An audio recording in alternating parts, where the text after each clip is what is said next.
I think that Tucker kind of fleshed this out well too, saying that there's a bunch of different layers to this. This is on a spectrum, okay?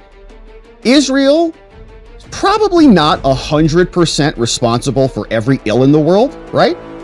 That doesn't seem like a reasonable proposition. I think there are some people who think that, right? That every single issue that we have can be traced back to Israel, and Israel's responsible for Charlie Kirk's death. And as we've said here, there's not any evidence that we've seen of that anywhere, and we've got all the documents queued up now from both George Zinn, his exploitation charges, and more. And so it's probably not 100%, but by the same token, Israel's probably not 0% responsible for anything, right? If you even say 1% or 2%, as Megyn Kelly was arguing, saying, I just had a couple things I mentioned, very barely mentioned it, and now I'm being attacked as like I'm 100%er, like I'm blaming Israel for everything, and I'm an anti-Semite, and I want the Jews to be eliminated, or something like that. It's like, never happened. So it's on a spectrum, and the truth is, it's probably somewhere in the middle.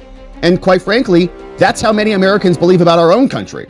We say, yeah, we love America. We love our Bill of Rights. We love our Constitution. We love the ideals and the values of the founding fathers, what they established and what we built over centuries now.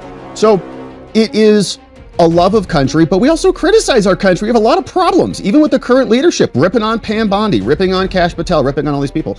And it's our own country, okay? So if we'll do it to ourselves and we'll say, yeah, America's not 100% bad, and America's not 0% responsible for nothing, like we have nothing to do with anything, and we're only incredible. Everything we do and touch and say is just perfect and flawless. And if you challenge that, then you are 100%er. So it's somewhere in the middle, and I think that we can have a reasonable conversation about this. And I want to be clear, I don't think that what they're saying here, or even really implying, is that Israel was responsible for Charlie Kirk's death. I don't think that's what this is about, or that's where this conversation is going.